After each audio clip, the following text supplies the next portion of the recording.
Today I am going to talk about Indian ability to make or not to make a rifle. Uh, there has been an argument for long that India is able to send a spacecraft to Mars, it can send a landing rover to the moon.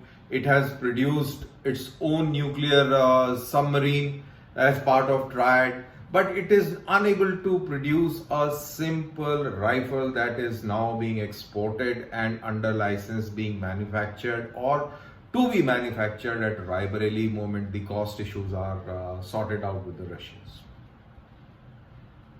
Now I go back to 1997-98 and I was a young officer on the line of control when I was picked up to be the trial officer for INSAS rifle in the Northern Command. So I carried out extensive field trials of INSAS rifle in the Northern Command. And that time I remember that I had highly recommended it to be the weapon in the Indian Army. And that was so because we were comparing it to the 7.62 self-loading rifle. It was a pretty heavy weapon, bulky and absolutely impractical to carry in those environments when you're fighting terrorists or you are engaging the enemy on the line of control.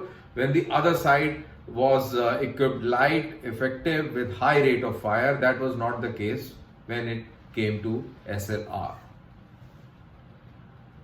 This weapon that is INSAS 5.56 qualified in all the trials except one odd which was recommended, and over the time they were those issues were rectified as well and then supplied to the Indian Army.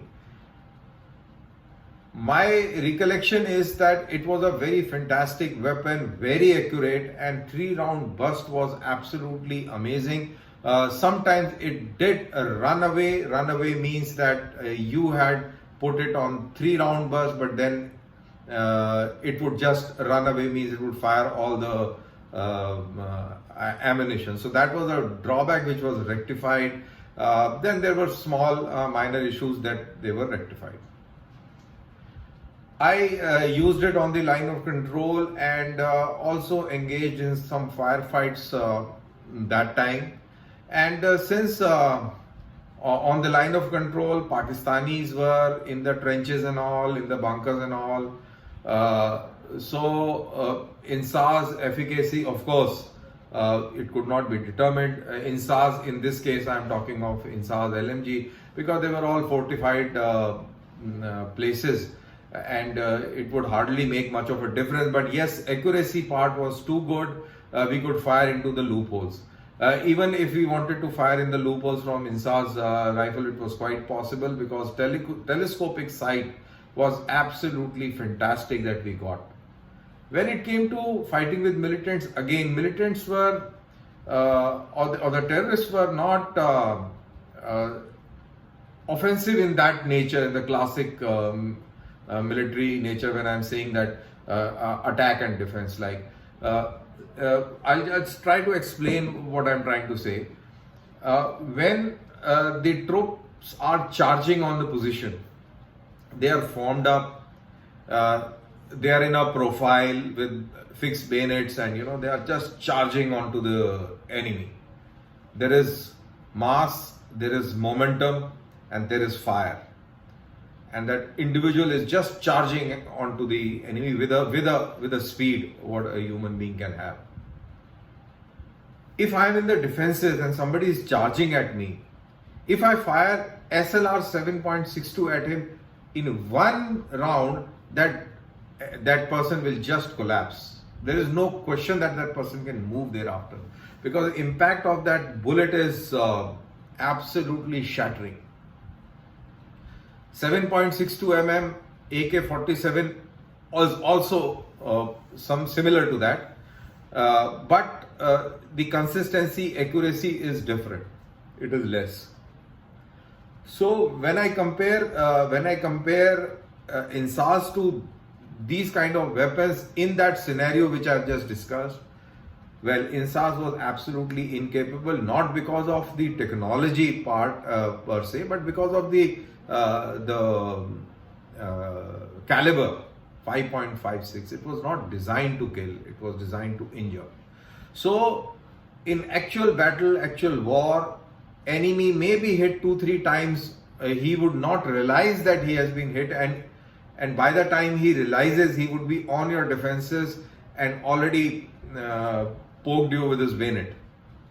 So that is what I am talking and referring to as stopping power. So that was one lacune that it had, but then that was a big decision by the military leaders that time that we should have 5.56 as caliber, because we want a soldier, enemy soldier, injured and not dead, because an injured soldier is more expensive to the government and on the national exchequer than a dead soldier. So that was the philosophy. Then now we are reverting back. So my point here is that it was a good weapon. It was a very good weapon when it came to accuracy, when it came to stoppages, when it came to metallurgy part. It was fairly fantastic, and I carried that weapon quite a lot in various operations, and I was in love with that weapon during those years when I was there. So what had stopped our scientific community, the Ordnance Factory Board, or the ARD, or whoever were involved, or the DRDO, not to go in for improved versions? You could have, you made that INSAS, you could have improved it further. So in 20 years, you could have practically had 20 odd versions. So today it could have been, say, INSAS Mark 20. I'm just, overstretching it. Just to make you understand. And I'm sure it would have been a fantastic weapon. It would have been a world-class weapon. Probably we could be leading on the small arms aspect. Amount of expertise and experience that we have of combat. Let me tell you, this kind of experience no army in the world, repeat, no army in the world has. What experience we Indian Army people have, because we have been fighting day in and day out in G&K and in the Northeast on the line of control. Line of control is like a mini war, which is continuous, which is ongoing, non-stop. Action is there on the line of control. So that kind of an experience and exposure no other army has got. We could have done that, but we didn't do that. So what could be the reason that why we couldn't do that? To my mind, the only thing that comes to my mind is that it is corruption. Because if you manufacture your own weapons, what will you import? You won't import anything. And when you import, you get kickbacks. If you look at the arms purchase history, all major elections, before major elections, there has been an arms deal, or in all the tenures of the government, of whose ever government, there has been a major arms deal. It is said that the kickbacks of that major arms deal comes by handy in fighting elections. Indian elections, democracy is an excellent thing that we have, but then it's very expensive. It is not anybody's and everybody's ball game. So this is one aspect, and another thing is that our culture in the government OFB factories, ordnance factories, your DRDO, ARD, or whatever these defense PSUs are, the working culture is absolutely unprofessional. There, nobody's interested in getting things done in a professional manner. Thankfully, now government is going ahead with the corporatization of these ordnance factories. So I think that is going to serve a good purpose. But you know what the culture has been? Culture has been come to the factory at 9 o'clock, then thereafter assemble at some place which is generally a central point, and there would be a big mandir, a Shiv mandir, or some Kaliga mandir, or whatever, or Ganesh idol would be there, or whatever, wherever, it depends which place and part of the country that factory is there. Then that puja will take place for some time. Then all these laborers will be addressed by the labor union leaders, and they will talk about agendas, and then these people will go to their respective stations to work. There will be a lunch break that starts at 1 o'clock, but they will start looking for their tiffin boxes around 12:30 or 12 o'clock. Then 1 hour lunch break, and after 1 hour's lunch break, then there will be half an hour to 1 hour relaxation period, in which some would go off to doze off to sleep, some will play cards, and then reluctantly after that, slowly and gradually, they will trickle onto their stations and they start working. 5 o'clock the hooter goes off. So before the hooter goes, again they will start assembling their jholas. Now it's time to go. So this is the work culture. At the slightest of perceived inconvenience, there would be a strike and things like that. So absolutely inefficient and pathetic.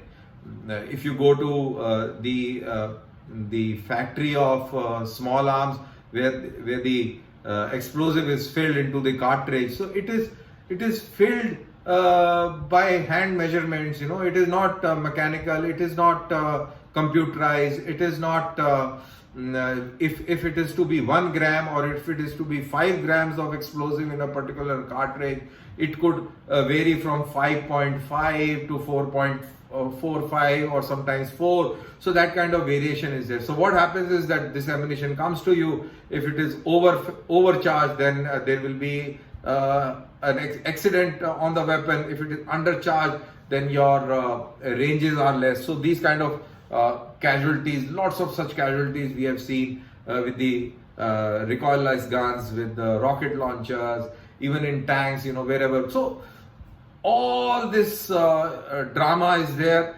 When it comes to national security, people are very concerned, but they don't want to address these basic issues. That is, we have to free the defense thing from corruption as far as possible.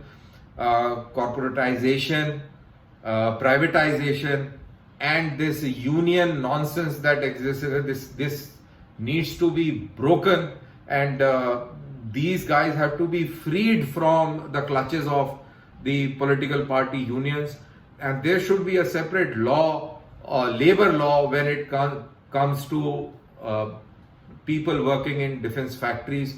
So that is what it is, and this has been my experience, so I thought I must share. I took example of Insaz, but such is the case in all the things that we are producing. Jai.